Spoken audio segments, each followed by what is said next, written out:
लेकिन सबसे पहले बात करेंगे हुकूमत क्या फैसले कर रही है। तहरीक इंसाफ अपने ऐलान पर अमल कैसे करेगी।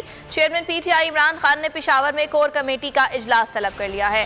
हुकूमती फैसले ज़ेर गौर आएंगे। लॉन्ग मार्च के बाद की सूरत हाल पर मुशावरत की जाएगी और चेयरमैन पीटीआई को आज रिपोर्ट भी पेश की जाएगी, जबकि इजलास में अगले मार्च से मुताल्लिक लाहे अमल पर बातचीत होगी। हुकूमत की जानिब से रियासती मशीनरी के इस्तेमाल पर क्या तरीका इस्तेमाल किया जाएगा, सब मामला ज़ेर गौर आएंगे। इमरान खान ने इस्लामाबाद डी चौक पहुंचने के बाद हुकूमत को इंतखाबात के ऐलान के लिए 6 दिन का अल्टीमेटम दे रखा है और अगर 6 दिन में हुकूमत की जानिब से कोई ऐलान नहीं किया जाता तो इमरान खान की जानिब से अगले मार्च के हवाले से मुताल्लिक लाहे अमल पर आज बातचीत होगी और इस सिलसिले में एक अहम इजलास तलब किया गया है। इमरान खान ने इलेक्शन की तारीख के लिए 6 रोज़ का अल्टीमेटम दिया था और आपको ये बताएं कि चेयरमैन पीटीआई इमरान खान ने पेशावर में कोर कमेटी का इजलास तलब कर लिया है और हुकूमती फैसलों पर गौर किया जाएगा। जबकि अब अगर अगली बार लॉन्ग मार्च करना पड़ा तो उसके लिए मुशावरत की जाएगी कि किस तरह से उसको प्लान किया जाए और जो गुज़िश्ता लॉन्ग मार्च में जो कि 2 रोज़ कबल हमने देखा कि रुकावटें खड़ी की गई और